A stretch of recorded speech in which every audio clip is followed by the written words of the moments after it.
ఇప్పటి వరకు కేవలం నిన్న లెటర్ రిలీజ్ చేసిన దాంట్లో కావచ్చు, మంగ్లీ గారు లెటర్ రిలీజ్ చేసిన దాంట్లో కావచ్చు, లేకపోతే వాళ్ళ తమ్ముడు ఏదైతే చెప్పిండో పదే పదే పదే నేను కేవలము ఒకేసారి కలిశాను, మిర్యాలగూడ ఒక ఎమ్మెల్యే దగ్గరికి వెళ్ళి అటు నుంచి ఇటు వస్తుంటే ఒక మా ఇండ్లు పక్కనే ఉంది కాబట్టి అనుకుంటా తను మాట్లాడడం జరిగింది. మిర్యాలగూడ నుంచి ఎంత దూరం అంటే దగ్గర దగ్గర 60 కిలోమీటర్లు. ఆ బాలాజీ వాళ్ళ ఇంటికును అదే విధంగా మధు వాళ్ళ ఇంటికి ఎంత దూరం అంటే కేవలం 100 మీటర్లు మాత్రమే. మంగ్లీ గారు ఏమన్నారు, కేవలం మేము ఒకటేసారి వెళ్ళాము అన్నది. అదే విధంగా ఒక పూట తినడానికి మాత్రమే అన్నది. రైట్, ఒక పూట తినడానికి. ఇప్పటి వరకు మీరు మంగ్లీ గారి దగ్గర ఒకటే బిల్డింగ్ దగ్గర ఉన్న ఫోటో ఇప్పటి వరకు మీరు చూసారు కదా. మంగ్లీ గారికి నేను అడుగుతున్నా, ఇగో ఇది రెండో ఫోటో, దీన్ని క్లారిటీగా తీసుకోండి. ఇది రెండో ఫోటో, దీనిపైన మీరు నిజాలు తెలవాలి. ఇప్పటికే 9 మంది చనిపోయారు. ఇవాళ 2 పాయిజన్ తీసుకున్నారు. లేటెస్ట్ గా 11వ 2 చావు బతుకుల మధ్యలో ఉన్నారు. బయటికి రండి.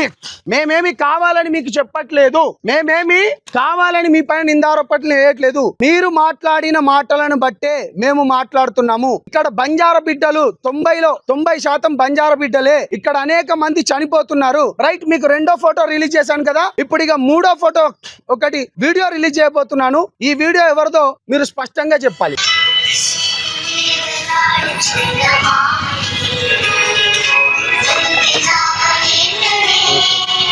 నిజం వైపు మాత్రమే నిలబడతాం, నిజాయితీతో మాత్రమే ఉంటాం. ఇందులో అనేక మంది నిజానికి అవమానాలు ఎక్కువ, నిజానికి చీత్కారాలు ఎక్కువ, నిజానికి ఏంటంటే ధైర్యం కూడా ఎక్కువ.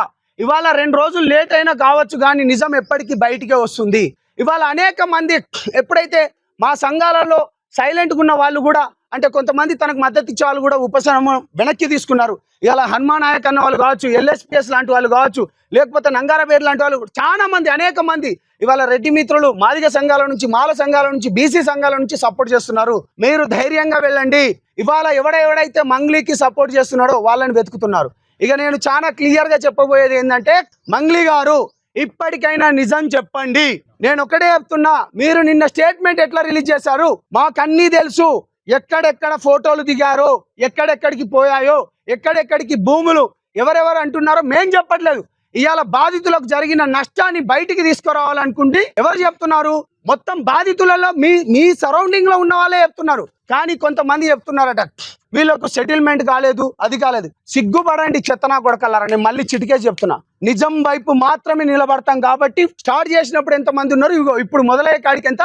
ఇవాళ హ్యూమన్ రైట్ కమిషన్ కూడా వాళ్ళు కూడా వస్తున్నారు. బాధితులకు న్యాయం జరగాలి. ఇక నేను ముఖ్యంగా నేనేం చెప్పాలనుకున్నా అంటే, చాలా ముఖ్యమైన పని మా పార్టీ తరపు నుంచి కూడా నాకు కాల్ రావడం జరిగింది. గో హెడ్, బాధితుల పక్షాన నువ్వు నిలబడు, గట్టిగా పోరాడు, ఎంతకైనా మేము మీకు సపోర్ట్ చేస్తాము. అదే విధంగా ఆంధ్రప్రదేశ్ లో ఎవరెవరైతే నష్టపోయారో కేసులు మీరు బాజాప్తగా పెట్టండి. నిజం వైపు మాత్రమే ఉంటుంది. జనసేనతో పాటు గిరిజన సంఘాలైన మైదాన ప్రాంత సేవాలాల్ సేన అధ్యక్షుడు గౌరవనీయులు రఘురామ్ గారు, హనుమంతు నాయక్ గారు, గిరిజన సంఘాల చైర్మన్, LHPS నుంచి వచ్చిన రవెన్న, గణేష్ కూడా, ఇవాళ గణేష్ నాయక్ బంజారా సంఘం కూడా ఇవాళ ఎందుకు ఇస్తున్నా అంటే నీతి నిజాయితీ ధర్మం వైపున్నాం. మంగ్లీ నువ్వు సపోర్ట్ ఉన్నది అంటున్నావు కదా, కేవలం ఒకేసారి అంటున్నావు కదా, డెఫినెట్ గా రాయాల. నువ్వు రా. రెండో ఫోటో కూడా రిలీజ్ చేసిన పాటు మధు గారితో పాటు మీ ఎవరు సిస్టర్ ఉన్నారనేది నిజాలు బయటికి.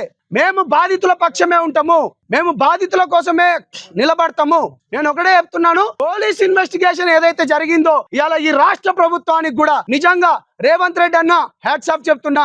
లేట్ అయినా గానీ దీనిపైన ఇప్పటికే 9 మంది చనిపోయినరు, పాయిజన్ తీసుకొని ఉన్నారు. EOW వాళ్ళు నిన్న చాలా క్లియర్ గా ఏమని చెప్పారు, ఆల్రెడీ పాయిజన్ అకౌంట్ నుంచి శివ చౌహాన్ అకౌంట్ కు డబ్బులు కూడా పోయాయని చెప్పారు. మేము ఎక్కడ నిందా ఆరోపణలో లేకపోతే మిగతాది ఏం చేయట్లేదు. చేతులు ఎత్తి నిజంగా చెప్తున్నా, జనసేన పార్టీ నుంచి కావచ్చు కానీ నా తరపు నుంచి, సంపత్ నాయక్ తరపు నుంచి, అశోక్ తరపు నుంచి, మేము మిగతా వాళ్ళ తరపు నుంచి చేతులు ఎత్తి నమస్కరిస్తున్నాం. డబ్బులు రికవరీ చేయండి, ఇక్కడతో మేము ఆపేస్తాం, మాకు ఎటువంటిది వద్దు. మంగ్లీ నువ్వు చాలా మందితో ప్రెజర్ చేపిస్తున్నావు, చాలా మంది మన పెద్దలతో చేపిస్తున్నావు కదా, వాళ్ళందరికీ మన పెద్దలందరికీ కూడా చేతులెత్తి నమస్కరిస్తున్నారు. 90% చనిపోయింది గిరిజన బిడ్డలే. మీ మీడియా వాళ్ళందరూ వచ్చిండ్రు ఆ రోజు.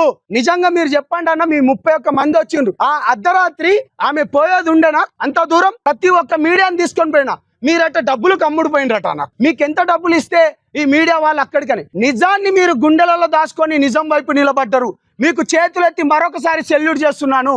అందుకనే ఒక్కొక్క ఫోటో కానీ ఒక్కొక్క వీడియో కానీ అన్ని బయటకు వస్తున్నాయి.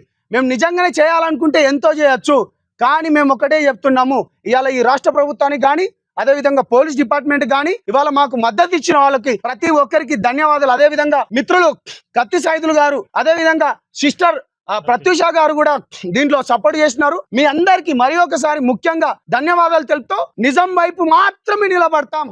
బాధితులకు న్యాయం జరగాలి, ఎవడైతే నిందితులు ఉన్నాడో వాళ్ళని కఠినంగా శిక్షించాలి. మళ్ళీ చెప్తున్నాము, ఈ ఫోటో చాలా క్లియర్ గా ఇది ఎక్కడిది మీరే చెప్పాలి. ఆ వీడియో విజువల్స్ కూడా నేను మీ అందరికి ఇవ్వబోతున్నాను తెలియజేసుకుంటూ, నేను మీ సంపత్ నాయక్ని. బాధితులు మళ్ళీ చెప్తున్నా, మీరు ధైర్యంగా ఉండండి, ఆత్మహత్యలు వద్దు. నేను ప్రతిసారి చెప్పేది ఇదే, బయటికి రండి. పోలీస్ స్టేషన్లలో ఇలా మిమ్మల్ని మధుగాడు మభ్యపెట్టి కేవలం మధు పైనే కొన్ని కేసులు అయినట్టు చూపిస్తున్నాడు. నిన్న శివ కూడా అన్నాడు కదా, మా పైన ఇంకో ఫోటో అన్నావు కదా, అరే బాబు శివ చౌహాన్ మాట్లాడరు. ఇప్పుడు ఆ వీడియో కూడా రిలీజ్ చేసిన, మాట్లాడరు. ఇప్పుడు మంగ్లీ గారు మాట్లాడండి. మేము పర్సనల్ గా ఎవరిపైన గర్జు లేదు. నీకు ఒకటే మాట చెప్పిన, దీంట్లో నువ్వు గాని ఉంటే తీవ్ర పరిమాణాలు ఉంటాయని ఆ రోజే హెచ్చరించిన. విజయవాడలో ఉన్నప్పుడు చాలా క్లారిటీగా మాట్లాడినా, ఆ తీవ్ర పరిమాణాలే ఇగో ఇవాళ నిజం వైపు నిలబడ్డ వాళ్ళు. ఇప్పటికైనా రండి, బయటికి రండి. ఇవాళ మా వాళ్ళు కూడా చెప్పింది ఏంటంటే, నిందితులు ఎక్కడున్నా జుట్టు పట్టుకొని లాక్కొని వస్తా అని మా పార్టీ నుంచి నాకు కాల్ చేసినందుకు, ధైర్యం ఇచ్చినందుకు కూడా ధన్యవాదాలు తెలియజేసుకుంటూ